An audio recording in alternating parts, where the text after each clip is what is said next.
ငြိမ်းချမ်းရေးလိုချင်စစ်ပွဲပြင်ဆင်မှငြိမ်းချမ်းရတယ်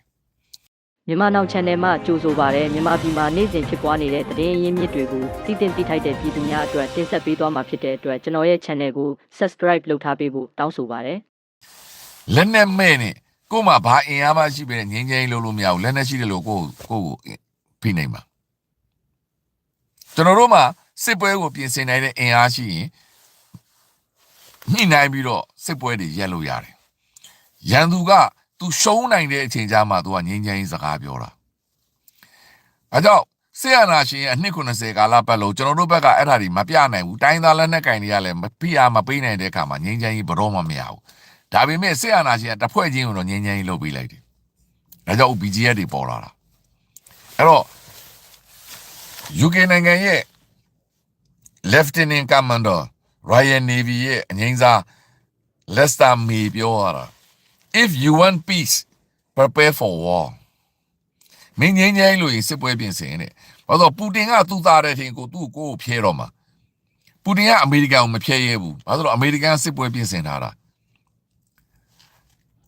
တရုတ်ကအမေရိကန်ကိုမဖျဲရဲဘူးအမေရိကန်ကိုသူမနိုင်ဘူးဒါပေမဲ့တကယ်လို့နေတိုးရတာအမေရိကန်ကနေတိုးမှာမပါတော့ရင်ပူတင်ကအမေရိကန်မရှိတဲ့ဥရောပတွေကိုဖျဲမှာအဲ့လိုဖျဲဖို့အတွက်ကိုကငြိမ်းချမ်းရေးလိုချင်စစ်ပွဲကိုပြင်ဆင်တဲ့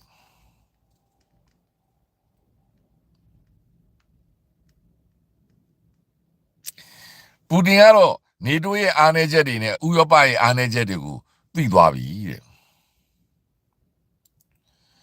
ဘာကြောင့်အဲ့ဒီဥရောပကအခုအချိန်မှာရုရှားကိုပြန်လည်ဟန့်တားနိုင်ဖို့အဆင်သင့်မဖြစ်သေးဘူးဆိုတာပူတင်ကောင်းကောင်းသိသွားပြီ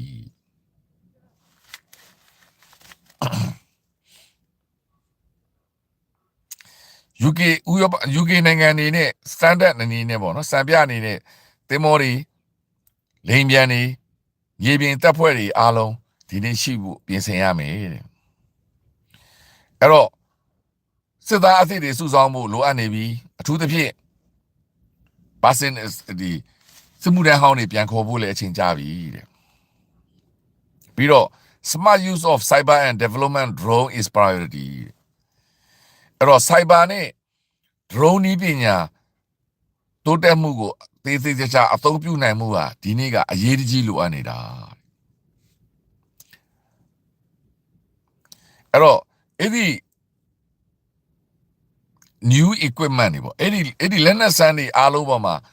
အမြောက်အများရင်းနှီးမြှုပ်နှံမှုလုပ်ဖို့ကအခုအရေးကြီးလိုအပ်နေပြီတဲ့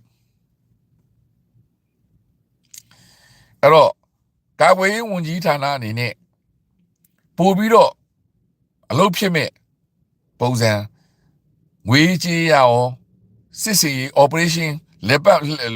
ပတ်မှုရရော organize ဖြစ်ဖို့အတွက်အရေးကြီးလိုအပ်နေပြီ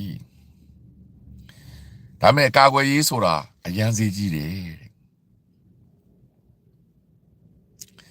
ဥရောပနိုင်ငံများအတွက်တော့အရာရာကိုလုပ်ဖို့အတွက်ကာကွယ်ရေးအတွက်ကုန်ကျစရိတ်ကအရန်စီကြီးတယ်တဲ့မာရီတိုင်းဗြိတိန်ရေချောင်းနဲ့ပတ်သက်တဲ့ UK ကတော့ UK ရဲ့ပထမ priority ဖြစ်တယ်အဲ့ဒါကတော့ဗာလေ trade ကုန်သွယ်ရေး British interest in worldwide ဒီကမ္ဘာလုံးမှာဒီ British UK နိုင်ငံ British လူမျိုးတွေအကျိုးစီးပွား protection of home အဲ့ဒါပြည်တွင်းမှာရှိတဲ့ရေလမ်းကုန်းလမ်းအတ္တလန်တိအဲ့ဒါအားလုံးကာကွယ်ဖို့အတွက်ကတော့ UK နိုင်ငံအတွက်အရေးကြီးတယ်တဲ့အခြားဥရောပနိုင်ငံများကတော့အရေးကြီးတဲ့ NATO နယ်မြေတွေလေတပ်ပေါ့ Air Force တွေအားလုံးကိုတော့ supply လုပ်ဖို့လိုအပ်တယ်တဲ့အဲ့တစ်ခုပေါ့ UK ရဲ့အားသာချက်နဲ့ဥရောပရဲ့အားသာချက်နှစ်ခုပေါင်းဖို့လိုတယ်ဒါကိုသူကထောက်ပြတာ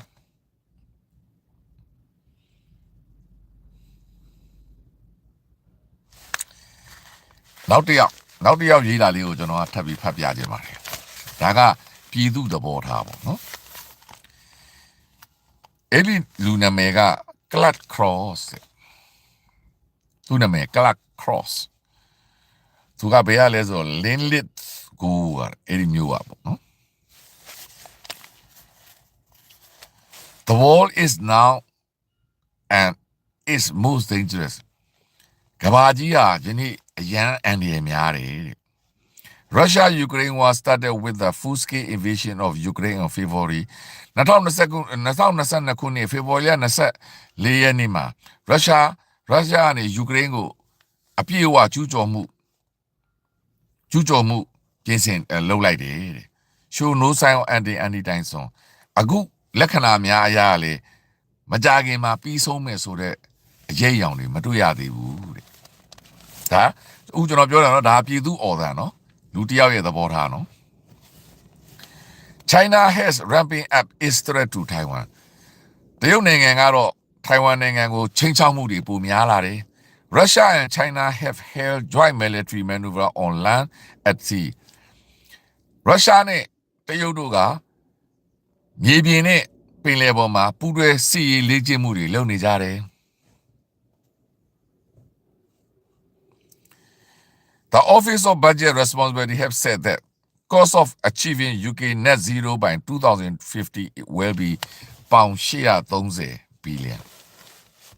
အရာသူထောက်ပြတဲ့အချက်ကိုကျွန်တော်ဒါကြောင့်ဒါကိုဖတ်ပြတာသူထောက်ပြတဲ့အချက်ကိုအရန်သဘောကျလို့ UK နိုင်ငံကနော်ဒီအစိုးရရဲ့ budget တာဝန်ရှိတဲ့အဖွဲ့ရုံးအဖွဲ့က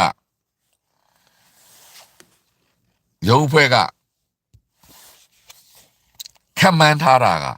UK နိုင်ငံရဲ့ target net zero ဆိုတာဘာလဲပတ်ဝန်းကျင်ထိန်းသိမ်းရေး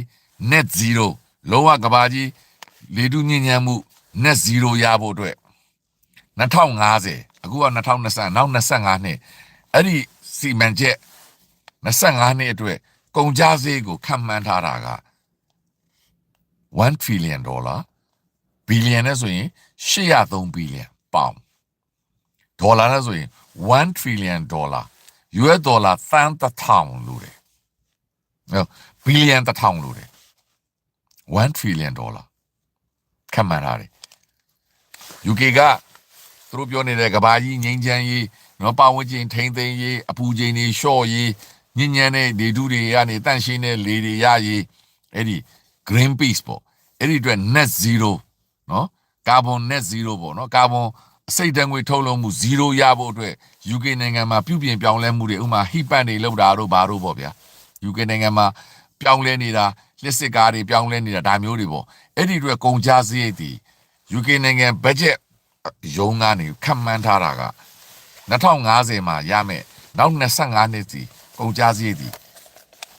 ဒေါ်လာသန်းဘီလီယံပေါင်း1000 $1 trillion ဒိုဒီမိုပေါင်နဲ့ဆိုရင်တော့803 billion တဲ့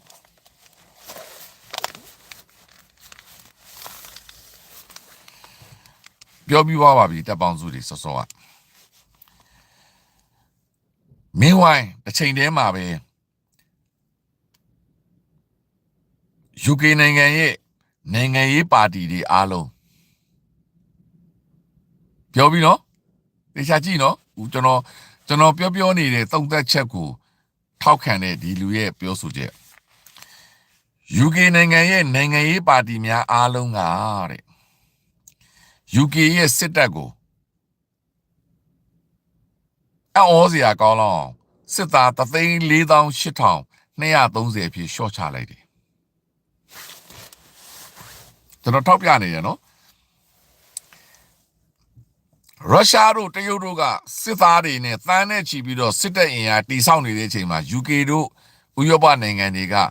social welfare ဆိုပြီးတော့နော်လူတွေအားလုံးညီညွတ်မယ်ဆောက်ရှောက်မယ်လုပ်မယ်ဆိုတဲ့ဟာကြီးနဲ့ပျော်နေကြတဲ့အချိန်မှာစစ်တပ် budget တွေဖြတ်လိုက်ပြီးတော့စစ်သားတွေကိုပါရှော့ပြစ်တာ UK လိုနိုင်ငံမှာတော့စစ်သားဘယ်လောက်ပဲရှိလေအန်ယူဂျီတော့သူနဲ့စစ်သားများအောင်မယ်ကျွန်တော်တို့အန်ယူဂျီတော့စစ်သားသူနဲ့များအောင်မယ် UK နိုင်ငံမှာစစ်သား348,230ပဲရှိတယ်ဘယ်သူကလဲအဲ့ဒီနိုင်ငံရေးပါတီတွေအားလုံး UK မှာတက်လာတဲ့ဘယ်ပါတီပဲတက်တဲ့ budget short ပါစစ်တပ် short ပါစစ်သား short ပါအဲ့တော့ politicians of all parties have reduced the UK armed force to a miserable 348,230 We should be spending more money now to prevent war အခုချိန်မှာစစ်ပွဲကိုကာကွယ်ဖို့အတွက်ငါတို့ဒီပတ်စံအသုံးပြုရမယ်အချိန်ကြပြီ not on trying and prevent climate change အဲ့ဒီ climate change ရာသီဥတုပြောင်းလဲမှုကိုကာကွယ်ဖို့အတွက်သုံးရမယ်အချိန်မဟုတ်ဘူးတဲ့ which may or may not happen အဲ့ဒီရာသီဥတု climate change ကနောက်ထပ်9နှစ်မှလား10နှစ်မှလားအနှစ်တရာအချိန်မှလားဖြစ်မလားမဖြစ်ဘူးလားမသေးကြတဲ့အရာတွေငါတို့800ဘီလီယံသုံးဝင်နေတဲ့လက်ရှိရင်ဆိုင်နေရတဲ့ပြောချင်တာကကဘာကြီးပူနွေးလာပြီကဘာကြီးပြတ်သုံးတာမပြတ်သုံးတာနောက်9နှစ်လား10နှစ်လားအနှစ်50လား100လားမသေးကြဘူးဒါ future မှာဖြစ်မဲ့ချင်းချောင်းမှုလက်ရှိဒီရုရှားရဲ့ချင်းချောင်းမှုကြောင့်ငါတို့စစ်ပွဲဖြစ်တော့မယ်အဲ့တော့ဟိုမသေးကြမရေရတဲ့ကိစ္စကိုသုံးမဲ့ပတ်စံတွေကိုစစ်ပွဲအတွက်ကာကွယ်ရေးအသုံးစရိတ်တွေသုံးကြပါတော့တဲ့ဒါသူ့ရဲ့အငင်းပွားချက်နောက်ထပ်အငင်းပွားချက်နောက်တစ်ခု there are around ရှိတယ်တဲ့9,400,000တော့လူငယ်တွေအသက်16နှစ်နဲ့24နှစ်ကြာ British တွေပေါ့ UK citizen လူငယ်9,400,000နေတဲ့လူမဟုတ်တော့တသန်းနီးပါအဲ့ဒီလူငယ်တွေကတဲ့ပညာရေးလဲစာလည်းမသိဘူးတဲ့အလုပ်လည်းမလုပ်ဘူးတဲ့ training မှလည်းမရှိဘူးတဲ့ပြောချင်တာကဗျာကျောင်းတက်ရင်တက်နေ19နှစ်နဲ့24နှစ်ဆိုကျောင်းတက် college တက်ဒုတိယတက္ကသိုလ်တက်ဒုတိယမဟုတ်လေအလုပ်လုပ်ပေါ့အပြင်မှာရအလုပ်လုပ်ပေါ့ employment ဒုတိယမဟုတ်လေ training ဆိုတာကဗျာသင်တန်းတွေပေါ့ကားပြင်သင်တန်းလက်သေးနီဆိုနီသင်တန်းဥပမာပြောတာကွန်ပျူတာသင်တန်းအဲ့ဒီသင်တန်းတွေမှလည်းမရှိဘူးဘယ်မှာမှမရှိဘူးအဲ့ဒီလူကဘယ်လောက်ရှိနေလဲ UK နိုင်ငံမှာအဲ့ဒီလူငယ်9,400,000ဟာပညာရေးမှလည်းမရှိဘူးအလုပ်လည်းလုပ်မနေဘူးစာလည်းမသင်နေဘူးသင်တန်းတွေမှလည်းမရှိဘူးအဲ့ဒီလူငယ်တွေကို NEET လို့ခေါ်တယ် but taking test payer money အစိုးရစီကနေပြီးထောက်ပံ့ကြေးထိုင်ယူနေတယ်လူငယ်နော်အရန်ဝန်းနေဖို့ကောင်းတယ်နော်အဲ့ဒီထဲမှာတော့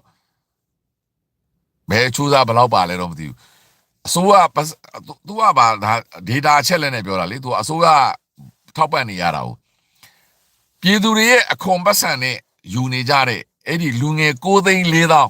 အသက်19နှစ်နဲ့24နှစ်အကြားမှာစာလည်းမသိနေဘူးဗျာအလုပ်လည်းမလုပ်ဘူးဗျာ training တွေမှလည်းမရှိဘူးဗျာသင်တန်းတွေမှလည်းမရှိဘူးဗျာတမွေးအကြောင်းသင်တန်းတွေမှလည်းမရှိဘူးဒါပေမဲ့ပြည်သူတွေရဲ့အခွန်ပတ်စံတွေကိုယူနေတယ် welfare ပေါ့ဗျာထောက်ပံ့ကြေးပေါ့အလုံးမရှိတဲ့အတွက်အစိုးရစီကထောက်ပံ့ကြေးတောင်းနေတာပေါ့အဲ့ဒီလူငယ်9,400,000ကို National Service စစ်သားလို့ခေါ်လိုက်တော့တဲ့စစ်မှုထမ်းခိုင်းလိုက်တော့တဲ့အဲ့ဒီ NEET တွေကငါတို့ရဲ့စစ်တပ်ကြီးကိုစစ်သားအင်အားတန်းနဲ့ချီဖြစ်အောင်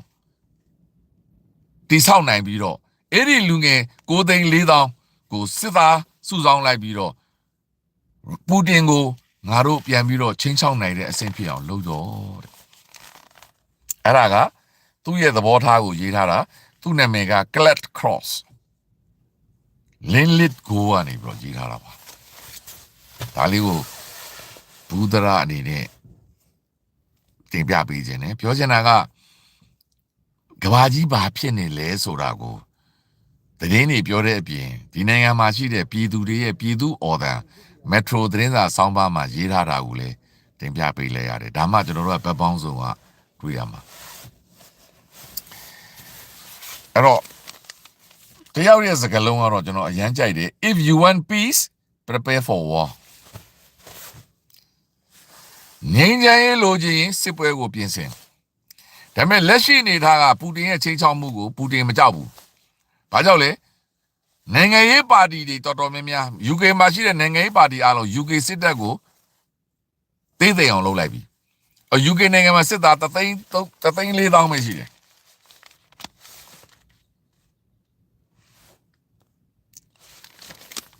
NUG ကတော့သူ့နဲ့တက်များအောင်ပဲအဲ့တော့ UK နိုင်ငံမှာအသက်19နှစ်နဲ့24နှစ်အလုပ်လည်းမလုပ်ဘူးပညာလည်းမသိဘူး တမွေးကြောင့်တင်တယ်လည်းမတက်ပဲနဲ့နိုင်ငံတော်ရဲ့အခွန်တွေယူနေတဲ့အဲ့ဒီကလေးငယ်တွေအားလုံးကိုစစ်မှုထမ်းခေါ်လိုက်တော့တဲ့ပြီးတော့အဲ့ဒီကလေးငယ်တွေအင်အားနဲ့ UK နိုင်ငံစစ်သားအင်အားတသန်းကျော်ဖြစ်သွားမယ်အဲ့မှာ9သိန်းကျော်ဆိုတော့ဟိုမှာ3သိန်းခွဲနေကိုရှိတယ်ပေါင်းလိုက်ရင်အဲ့ဒါမှပူတင်ကိုနည်းနည်းဟန်တားနိုင်မယ်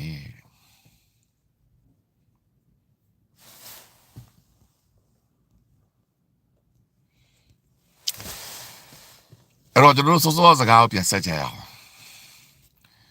NUG နဲ့ပေါင်းရင်ကိုပါရမလဲဘာမှမရကိုစီကအိတ်တွေကပတ်စံပါဖို့ပဲရှိတယ်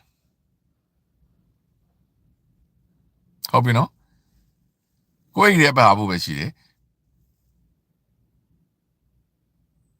နေရာရလားနေရာလည်းမရဘူး NUG ကနေရာလည်းမပေးဘူးသူတို့လည်းဖယ်မပေးတော့သူတို့ပဲလုံးမယ်သူတို့စီမှာဆရာလုံးလို့မရဘူးတပည့်ပဲရမယ်အသိမှတ်ပြုလားအသိမှတ်လည်းမပြုဘူး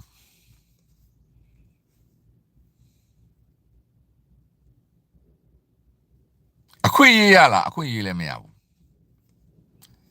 ဒါကြောင့် NUG မှာအကိုင်းခက်တွေတဖြည်းဖြည်းနေလာတာဆရာနာရှင်ကသူ့ရဲ့အကိုင်းခက်တွေအားလုံးကိုတိဆောက်အမြောက်အများတိဆောက်လာနိုင်တယ်ဆရာနာရှင်ကိုအသေးခံကာကွယ်ပေးမဲ့အကျိုးစီးပွားနဲ့ကာကွယ်ပေးမဲ့ PDF လိုအားမျိုးတွေ BGF လိုအားမျိုးတွေ ABS DKB လိုအားမျိုးတွေရုပ်ရှင်မင်းသားတွေမင်းသမီးတွေပြည်တွင်းစီးပွားရေးသမားတွေနောက်အုပ်ကြီးတွေအုပ်လေးတွေပြူစောထီးတွေပြည်သူစစ်တွေအများကြီးကိုသူကမွေးထုတ်လိုက်တယ်။ဘာနဲ့လဲပတ်စံနဲ့လုတ်ပိုင်ခွင့်နဲ့ NUG ကလုတ်ပိုင်ခွင့်လည်းမချပေးနိုင်ဘူး။အသိမဲ့လည်းမပြုဘူး။နေရာလည်းမပေးခြင်းဘူး။အဲ့တော့သူနဲ့ပေါင်းရင်ပါရမလဲ။ကိုယ့်အိတ်ကပတ်စံပါမယ်။အဲ့လိုမျိုးဖြစ်လာတာခါကြတော့ NUG ကသူမပေးနိုင်တဲ့ခါကြတော့စောစောအဖွဲ့တွေကမပါဘူးပေါ့ PDF တွေကလက်နက်မပေးဘူးသင်တန်းမပေးဘူးအဲ့ချိန်မှာ NUG ကိုဝိုင်းတိုက်ခိုက်တယ်မပေးနိုင်ပါဘူးဆိုမှပဲပို့တိုက်ခိုက်တယ်အဲ့တော့စစ်ကောင်စီကတိုက်ခိုက်ဖို့တဲ့ဒီငကိုတွေကမပေးနိုင်ပြီးဝိဖြစ်နေတဲ့ NUG ကိုပို့ပြီးတိုက်ခိုက်ကြတယ်အဲ့တော့တိုက်ခိုက်မှုလည်းရှိတယ်တပ်ပါတီအုပ်စုအခွဲတွေလည်းရှိတယ်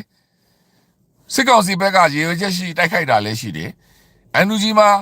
ထောက်ခံနေကြတဲ့လူ NUG ကိုဝိုင်းရံနေတဲ့လူတွေကလည်းအိတ်ကတ်ထဲပါဖို့ပဲရှိတယ်အချိန်ကလည်းကြာလာပြီးဖြစ်လာတာဖြစ်တယ်အဲ့တော့သူ့မှာလည်းဘဝရက်တည်ချက်တွေရှိတယ်အသိမှပြုခြင်းလည်းမခံရဘူးအခက်မသိအမုန်းတော်ခံရအောင်ပါနေရာပေးခြင်းလည်းမရှိဘူးအဲ့လိုမျိုးဖြစ်တဲ့ခါကျတော့ဒီသူ့ကိုဝန်းရံတဲ့လူတစ်ခုချင်းပေါင်းလိုက်တဲ့အခါမှာစစ်အာဏာရှင်ရဘက်ကကြတော့သူရဲရဲဆက်ဆက်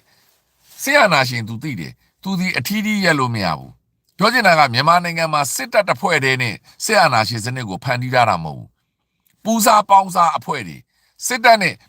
ပလင်းတူဘူးဆိုအဖွဲ့တွေသေရပါသူကသေပေါ်ကြည့်လိုက်နိုင်တယ်ဘာနဲ့ပေးလိုက်တယ်အခွင့်အရေးနဲ့ပေးတယ်ချမ်းသာမှုနဲ့ပေးတယ်ကြွယ်ဝမှုနဲ့ပေးတယ်လုံခြုံမှုနဲ့ပေးတယ်NUG ကကြတော့ NUG ထိမ့်ချုပ်နေမြေမှာလည်းမငြင်းချမ်းဘူး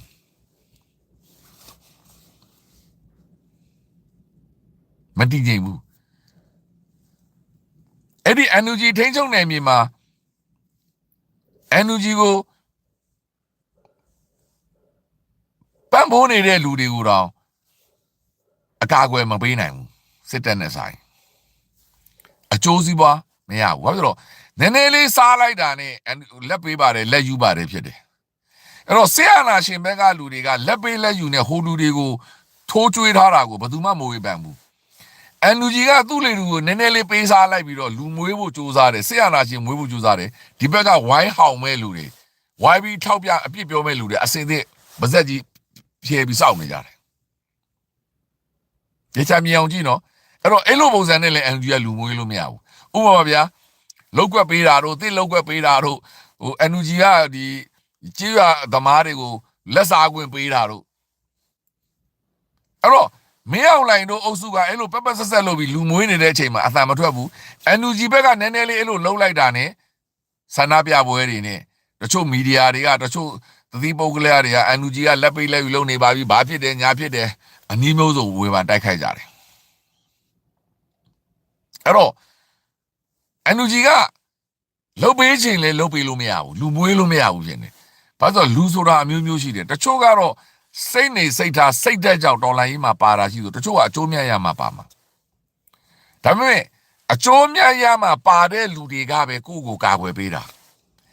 သူစိတ်နေစိတ်ထားဦးကျွန်တော်ပြောသလိုဒီမိုကရေစီစနစ်ကြောင့်အမှန်တရားကြောင့်ပါတဲ့လူတွေကအချိန်ပြည့်နောက်ဆုတ်သွားနိုင်တယ်ဝမ်းနည်းစွာနဲ့ပဲအခုတွေ့နေရပြီ2021နှစ်အနေထားနဲ့2025မှာကိုစိတ်ကူးနဲ့ကိုယ့်အကူအမှန်တရားအတွက်ဝန်းရံတဲ့လူတော်တော်များများ NUG ကိုနဲ့ဝေးကွာသွားတာကိုကျွန်တော်တို့ဆန္ဒပြပွဲတွေမှာဈေးရောင်းပွဲတွေမှာတွေ့နေရပြီရမုံငွေရှာပွဲတွေမှာတွေ့နေရပြီ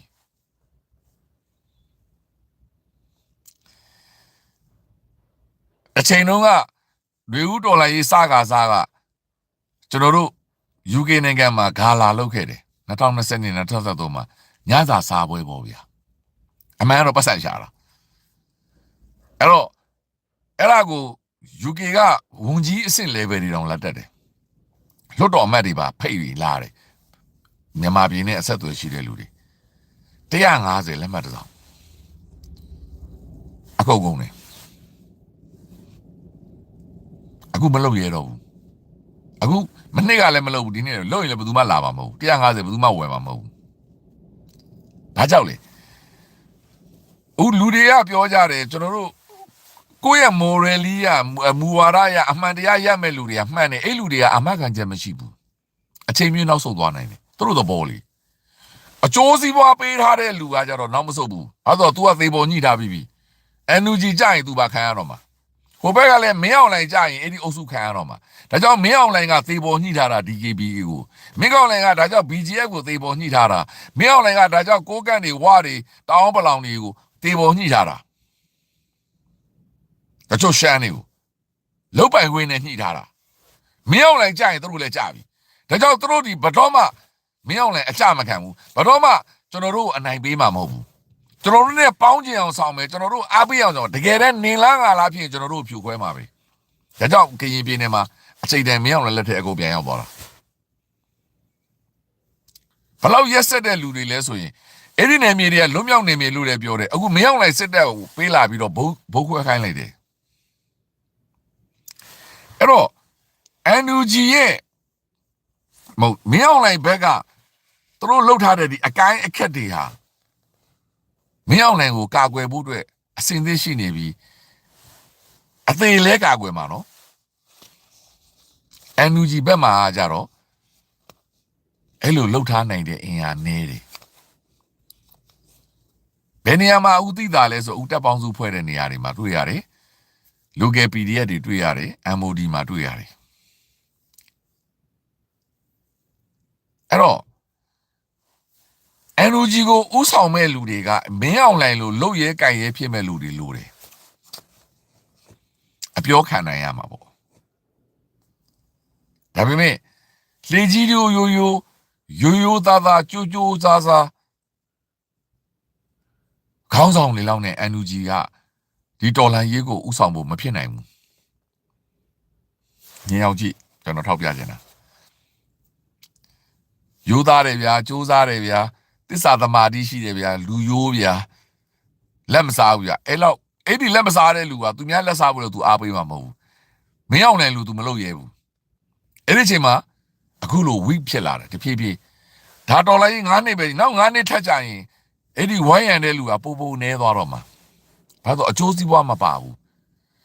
သူတို့ဒီအကြောင်းပြချက်ရပါလေဟာမင်းအဲ့ဒါသူတို့အကြောင်းပြချက်ကရိုးလေးပဲ NUG ခေါင်းဆောင်တွေအသုံးမကျလို့ငါတို့မပါတော့ဘူးဘေးထွက်ထိုင်နေဟာမင်းအဲ့လိုမလုပ်နဲ့လေမင်းအဲ့လိုမလုပ်နဲ့လေပြောမရဘူးတကယ်ချင်းအရင်တွေကိုအဲ့လိုပြောနေတာ